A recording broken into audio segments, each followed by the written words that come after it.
Hello everyone, सभी मित्रों को मेरा नमस्ते और जय श्री राम। मित्रों, आज की इस वीडियो में हम कक्षा 12वीं की ज्योग्राफी की जो सर्वेक्षण या सर्वे की रिपोर्ट की जो फाइल होती है उसके बारे में चर्चा करें। तो चलिए शुरू करते हैं, क्योंकि आज का जो अपना टॉपिक है ज्योग्राफी में जो आपका सर्वे होता है उस सर्वे के ऊपर फाइल तैयार करना।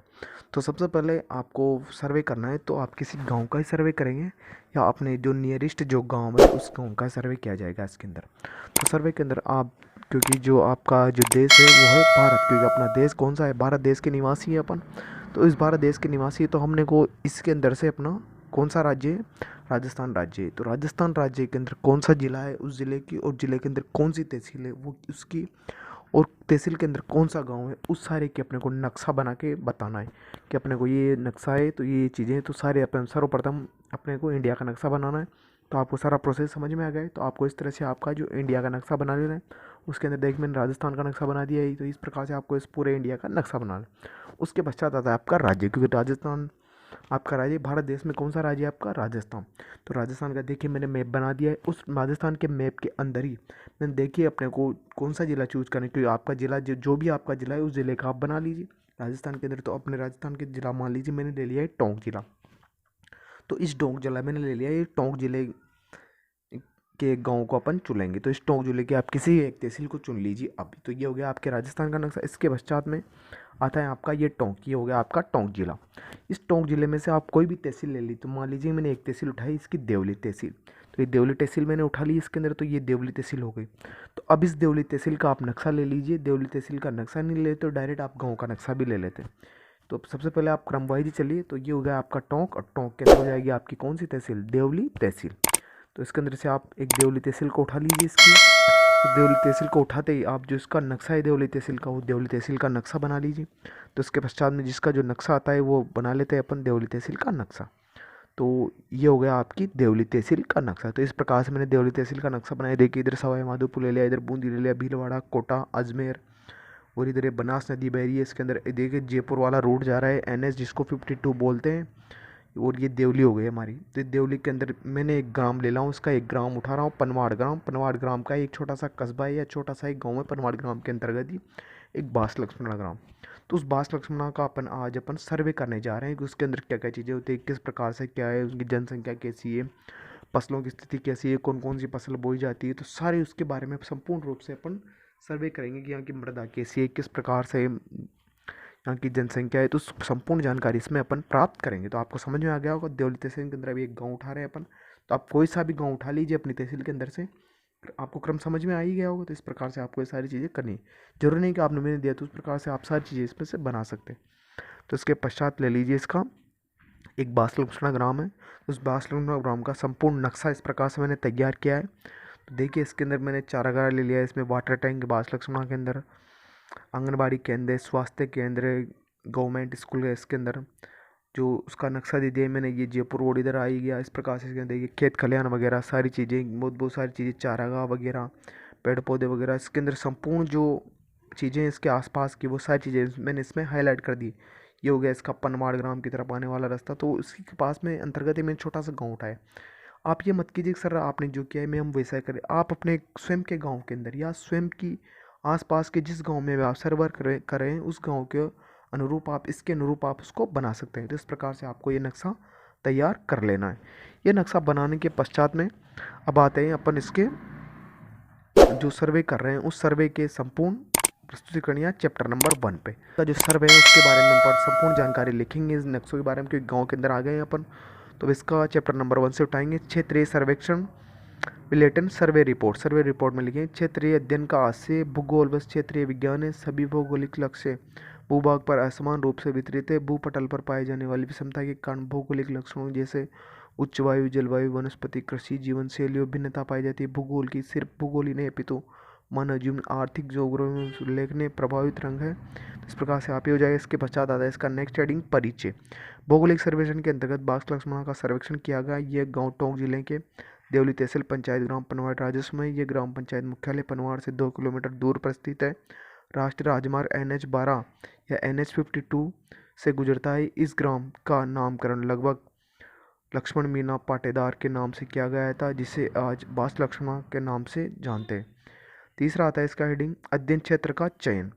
बास लक्ष्मणा देवली अंतर्गत क्षेत्र के साथ बास लक्ष्मणा ग्राम का भू विज्ञान और भू आकृति विज्ञान, जलवायु, स्थलाकृति, प्राकृतिक वनस्पति विज्ञान, सिंचाई आदि संचार सेवाओं की दृष्टि से भौगोलिक सर्वेक्षण हेतु अनुकूल है। ये एक ग्राम मैदानी क्षेत्र में स्थित है। बनास नदी इस ग्राम से 22 किलोमीटर दूरी से गुजर रही है। प्राकृतिक वनस्पति की दृष्टि से क्षेत्रीय मूल के वृक्ष भी नजर आते हैं। विलायती बम्बूल दिखाई भी देते हैं। कहीं कहीं पर नीम, शीशम तथा देसी बबूल भी होते हैं। इस ग्राम के जंगल में नीलगाय, खरगोश, जंगली कुत्ता, बिच्छू, नेवला, सांप, चूहे, मेंढक, जंगली बिल्लियाँ, विभिन्न प्रकार के पशु पाए जाते हैं। तो इस प्रकार से ये होगा इसका क्षेत्रीय सर्वेक्षण जो अपन ने किया था। उस क्षेत्रीय सर्वेक्षण की एक रिपोर्ट अपन ने तैयार कर ली। उसके अध्ययन के क्षेत्र पे अपन ने भी जान लिया और इसका गांव का परिचय भी जान लिया कि गांव कब बना था, कैसे बसा था, इसका नामकरण किस प्रकार से हुआ। तो इस प्रकार से आपको ये सारी चीज़ें जो मैंने चैप्टर नंबर 1 में बताई है, ये चैप्टर नंबर 1 में आप ये सारी चीज़ें लिख लीजिएगा। इसके पश्चात में आगे चलते, इसका थोड़ा सा बचा हुआ है, इसको लिख लीजिए। आज वर्तमान समय में पर्यावरण को बचाने के लिए विश्व स्तर से होड़ मची हुई। 11 दिसंबर 2019 को पृथ्वी की बाधाओं को दूर स्वच्छ करने के लिए विश्व सम्मेलन आयोजित किया गया। अतः पर्यावरण के मद्देनजर रखते हुए इसका चयन भी किया गया है। तो इस प्रकार से इसका जो चैप्टर नंबर 2 आता है, उस चैप्टर नंबर 2 को लिखेंगे आप। पहले हेडिंग डालेंगे सूचना एकत्रित करने की विधियाँ। सूचना एकत्रित करने के लिए निम्नलिखित विधियों में बास लक्ष्मणा ग्राम की भौगोलिक, सामाजिक, आर्थिक सर्वेक्षण सूचनाएं एकत्रित की गई। पहली है प्राथमिक सूचनाएं। प्राथमिक सूचनाओं को एकत्रित करने हेतु प्रश्नावली तैयार की। उसके अनुसार आंकड़े एकत्रित किए गए। प्रश्नावली में 26 प्रश्नों का समावेश भी किया गया था। ग्राम के प्रत्येक घर में जाकर प्राथमिक सूचनाएं एकत्रित की गई। द्वितीयक सूचनाएं। द्वितीयक सूचनाओं को एकत्रित करने के लिए पटवारी, प्राथमिक विद्यालय के प्रधानाध्यापक, आंगनबाड़ी कार्यकर्ता, स्वास्थ्य कार्यकर्ता, ANM जिसे कहते हैं, ग्राम पंचायत के सचिव से सहयोग लेकर द्वितीयक सूचनाएं प्राप्त की गई। दूसरी है उसका भौतिक स्वरूप। दूसरी हेडिंग आती है आपका भौतिक स्वरूप। बास लक्ष्मणा देवली तहसील के उत्तर पूर्व दिशा में स्थित है। इस ग्राम के पूर्व दिशा में अरावली पर्वतमाला या पहाड़ियाँ स्थित है। ग्राम का अधिकतर भाग मैदानी है। इस ग्राम के दक्षिण पश्चिम में पनवाड़ स्थित है। पनवाड़ का आकार विशाल होने के कारण गांव के लोगों के लिए वरदान साबित है। तीसरी हेडिंग इसकी भू विज्ञान व स्वती संपदा। बास लक्ष्मणा अधिकतर लोगों से 30 से 35 फुट नीचे पक्की चट्टानें पाई जाती हैं। कच्चे मकान बनाने के आम वाले मिट्टी भी निकाली जाती है। इस मैदान में किसी भी प्रकार की धात्विक व आणविक खनिज उपलब्ध नहीं है। इसकी चौथी हेडिंग आती है इसकी जलवायु। तो जलवायु कैसी, तो जलवायु में लिखेंगे आप। सामान्यतः इस ग्राम की जलवायु तो शुष्क है। संपूर्ण जिले में अर्ध शुष्क जलवायु पाई जाती है। जिले में ग्राम अधिक दशा गंभीर रूप से प्रभावित रहती है। दक्षिणी पश्चिमी मानसून जून में ही यहाँ पर प्रवेश कर जाता है। तो इस प्रकार से हो जाएगी इसकी जलवायु। तो इसके अंदर इस चैप्टर नंबर 2 में अंदर मैंने जो आपको ये जानकारी दी है, इस जानकारी को आप लिख लीजिएगा। प्राथमिक सूचनाएं होगी, द्वितीयक सूचना होगी, भौतिक स्वरूप हो गया, इसकी जलवायु होगी, खनिज संपदा वगैरह सारी चीज़ इसमें आ जाएगी।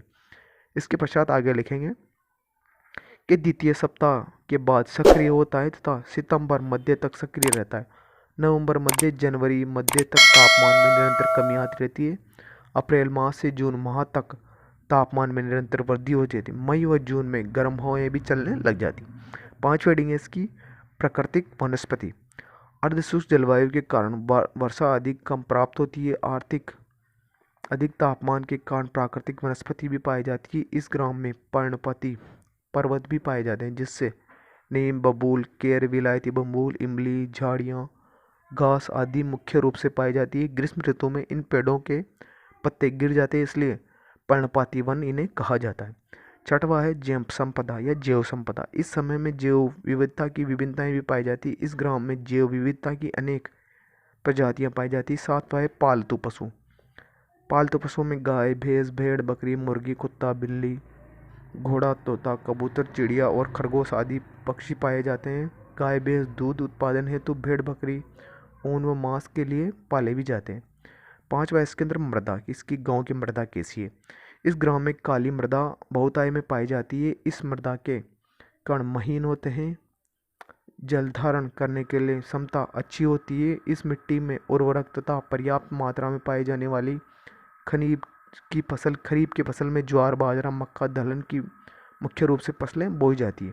इसके पश्चात आता है इसका जल प्रवाह। इस ग्राम में जल प्रवाह उत्तर पूर्व की ओर परावर्तित होकर मध्य में पश्चिम दिशा की ओर बनास नदी में गिरता है। इसके पश्चात आता है इसका चैप्टर नंबर 3। तो इसके चैप्टर नंबर 3 को आप लिखेंगे आर्थिक क्रियाकलाप में अंदर अपन ने क्या क्या किया, वो है आर्थिक क्रियाकलाप की सूचनाओं में एकत्रित करने के लिए एक प्रश्नावली तैयार की गई। उसके अनुसार प्राथमिक सूचनाएं एकत्रित की गई, उन सूचनाओं को द्वितीयक स्तर पर परिकलन कर निम्न अनुसार निकाला भी जा सकता है। दूसरा है शिक्षा। इस ग्राम में साक्षरता की स्थिति बहुत अच्छी, पुरुष वर्ग में 95% महिलाओं में 82% साक्षर है। इसमें से कुल छात्र संख्या 42 से 19 छात्र व 23 छात्राएं अध्ययन करती है। इस ग्राम में छात्र छात्राएं उच्च माध्यमिक शिक्षा के लिए पनवाड़ तथा देवली में अध्ययन करती है। 6 विद्यार्थी कॉलेज में भी अध्ययनरत है। तीसरा है इसका व्यवसाय के अंदर प्राथमिक व्यवसाय क्या है, तो व्यवसाय के अंदर आ जाएगा प्राथमिक व्यवसाय, हेडिंग लगा लीजिए। इस ग्राम में कृषि एक महत्वपूर्ण व्यवसाय है। अधिकांश व्यक्ति कृषि ही करते हैं। कुछ व्यक्ति रेको औद्योगिक इंडस्ट्रियल एरियाज में मजदूरी करने भी जाते हैं। मिश्रित कृषि के रूप में पशुपालन एवं मुर्गी पालन व्यवसाय भी करते हैं। अधिकांश पशु दुधारू पाले जाते हैं। ग्राम में 71 गाय, 82 भैंसें व 80 बकरियां व 2 बैल भी पालते हैं। द्वितीयक व्यवसाय के रूप में आटा चक्की व मसालों की तैयार करने की मशीन व कृषि यंत्रों को सुधारने का काम भी किया जाता है। तृतीयक व्यवसाय। इस प्रकार से आपको इन सारी चीज़ें लिख लेनी है। इसके पश्चात आता है इसकी जनसंख्या का रिपोर्ट कार्ड की जनसंख्या, इसमें से किस प्रकार से इसमें वृद्धि हो रही है, स्त्रियों पुरुषों की जनसंख्या अभी के स्तर पर क्या है। तो इस वर्ष में क्या है, तो 2020 से 2021-22 का जो सत्र था, इस सत्र के अंदर अपन महिला एवं पुरुषों की दंडारेख से तुलना करेंगे। जनसंख्या 62 ग्राम की दंडारेख से करेंगे। 1 सेंटीमीटर मैंने दिखाए, 1 सेंटीमीटर का मतलब है 20 व्यक्ति, तो इसके अंदर मैंने सेंटीमीटर दे दिए। 1 सेंटीमीटर का मतलब 20 व्यक्ति, आपको पैमाना दे दिया है। तो देखिए 130 पुरुष, 124 स्त्रियाँ, तो स्त्री और पुरुषों की देख मैंने दंडारेख बना दिया है। तो स्त्री का मैंने देखिए ये वाला दे दिया है चिन्ह, तो इस प्रकार से आपको समझ आना है। इसके पश्चात आता है इसकी खरीफ की फसल। खरीफ की फसल में ज्वार, बाजरा, मक्का, तिलहन आदि की फसल बोई जाती है। और जो रबी की फसल है उसके अंदर बोया गया क्षेत्र सरसों 5%, भूमि का गेहूँ 38% और 5 भाग पर चना आदि की सभी आप कुछ भाग पर सब्जियां भी बोई जाती है। जो इन फसलों का जो प्रतिशत है, जो 360 डिग्री के हिसाब से अपन इसका चयन करेंगे कि अंश कितना है, तो 360 में इसका अंश निकालेंगे और प्रतिशत 100 में से निकल जाए। तो पहला है आपका सरसों का जो प्रतिशत है इसमें 55% है। जो गणना कैसे करेंगे, तो गणना करने के लिए आपको 55% है तो 55 गुणा 3.6 या 3.6 का मतलब है 55 बटा हुआ सरसों का। देखिए मैंने निकाल रखा है इधर सूत्र, इसका सूत्र से इसका अंश निकालने के लिए सूत्र दे रखा है प्रतिशत अपॉन 100 गुणा 360। तो ऊपर प्रतिशत कहते हैं 55% अपॉन 100 गुणा 360 से गुणा करेंगे आप जैसे, तो गुणा करते हैं आपको गुणा 1980 में 10 का भाग देंगे तो 198। तो 198 क्या आ गया, देखिए मैंने सारणी में 198 इसका अंश दे रखा है, तो ये 198 इसका अंश आ गया। तो इस प्रकार से आपको सारी चीज़ें निकाल लेना है, गेहूँ का, चना का, सारों का अंश निकाल देगा। ये सारी चीज़ समझ में आ जाएगी, तो यहाँ पे अंश आ जाएगा सारणी के अंदर। देखिए मैंने अंश बना रखा है, तो 360 में से कुल अंश हो जाएगा। इसके पश्चात है रबी की फसल में बोया गया क्षेत्र। तो इसको जो रबी की फसल, खबीरी की फसल के लिए तो मैंने वो चीज़ बता दी। रबी की फसल के लिए जो बोया गया क्षेत्र के अंदर में व्रतालेख से आपको इसकी तुलना करने बताऊँगा। तो देखिए व्रतालेख के अंदर मैंने एक व्रत बना दिया, इसके अंदर मैंने संकेत दे दिया, एक सरसों का ये वाला प्लस प्लस का चिन्ह, गेहूँ का माइनस का, चना का एक खड़ी लाइन वाला, सब्जियों का एक काली लाइन वाला। इस प्रकार से ये सारी चीज़ें, तो देखिए जो मैंने दे रखा है सारी। तो देखिए ये गेहूं का है तो 136.8 डिग्री है इसके अंदर, और जो चना का है वो 18 डिग्री है, और क्या नाम है सब्जियां हैं उसका 72 डिग्री है, और सरसों है उसका 198 डिग्री है। तो इस प्रकार से ये जो व्रतालेख मैंने बनाया है, उस व्रतालेख के अंदर मैंने सब्जियों को या रबी की फसल के पूरे व्रतालेख को उसके अंदर मैंने दर्शा दिया। तो इस प्रकार से आपको ये सारा ये व्रतालेख बना लेना है। ये व्रतालेख बनाने के पश्चात में आपको आगे लिखना है चैप्टर नंबर 4। तो चैप्टर नंबर 4 में लिखेंगे आप पहले हेडिंग है सुविधाएं। सुविधाओं में आप लिखेंगे भारत प्रगति के उच्च सोपान पर कदम रखने के लिए अग्रसर हो रहा है। इस ग्राम में 21वीं सदी में हो रही उन्नति देखने को मिलती है, और उन्नति के तरह ही वहाँ पर विद्यमान भी होते हैं। इस ग्राम में सरकार द्वारा प्रायोजित विभिन्न सुविधाएं देखने को मिल रही है। किसानों की सुविधाएं, फसलों में सुधारने के लिए खाद, बीज, रासायनिक उर्वरक आदि ग्रामीण लोग सरकारी योजनाएं, सेवा समिति या सहकारी समिति द्वारा उपलब्ध करवाई जाती। यातायात की सुविधा, यातायात की सुविधाओं के लिए NH 52 में इस ग्राम को जोड़ा भी गया है। आंगनबाड़ी, महिलाओं एवं बच्चों की जानकारी के लिए आंगनबाड़ी केंद्रित भी स्थापित है। चिकित्सा सुविधाएं। इस ग्राम में प्राथमिक स्वास्थ्य केंद्र की स्थापित किए गए जिससे ग्राम के लोगों को चिकित्सा सुविधा मिल पाए। यातायात व संचार के साधन। यहाँ पर यातायात के लिए साधनों के वाहन से अलग अलग आना जाना पड़ता है। ग्राम में कार, जीप, मोटरसाइकिल, टेम्पो आदि उपलब्ध है। संचार के साधनों के लिए अधिकतर लोगों के पास मोबाइल आदि उपकरण है और मोबाइल से कृषि यंत्रों के भाव ताव भी ज्ञात किए जा सकते हैं। तो इस प्रकार से आपको जो चैप्टर नंबर 4 है, इस चैप्टर नंबर 4 के अंदर मैंने सारी जानकारी दे दी है आपको। तो ये सारी जानकारी आपको ध्यानपूर्वक लिख लेनी है। इन सारी जानकारी को लिखने के पश्चात में इसका तो थोड़ा सा और पार्ट बचा हुआ है, तो उस पार्ट के ऊपर अपन चलते हैं। तो उसके ऊपर लिखेंगे आप थोड़ा सा। नेक्स्ट है इसके पश्चात में